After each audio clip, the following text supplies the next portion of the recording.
This is verse 2 of the 4th chapter, Gospel of Matthew.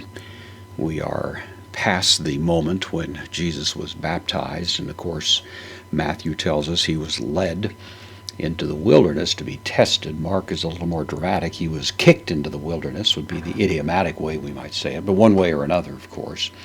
Jesus is driven into the wilderness, and we pick up the narrative here in verse 2. So Kai, the connective, and Pneustos. Pneustos is the word fasted. It's from nestuo, which means to fast.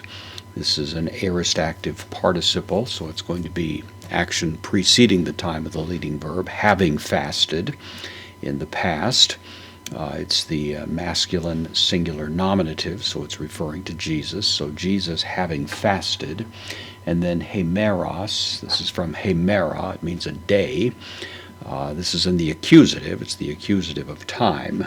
And so we're demarcating a time. Days, then tessarakonta. This is the word for 40, it's an adjective. So 40 days.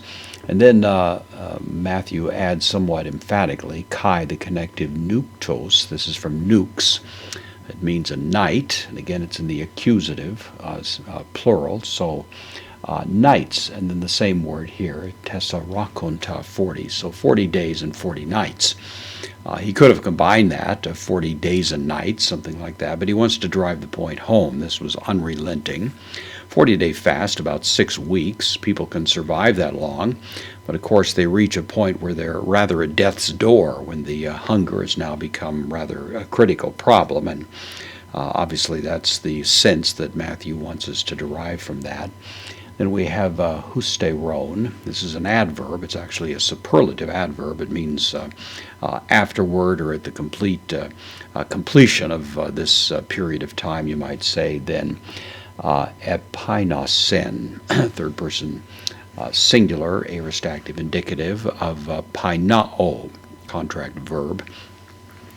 It means to be hungry. Painao, I hunger, would be the first person singular of this. This is the aorist.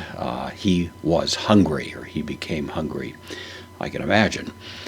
So now we have, of course, the drama being introduced for us, in which the devil, who at least impliedly in Luke's version of this has been tempting Jesus all along, is now coming in for his final assault with these last 3 temptations, which will be delineated in the next several verses.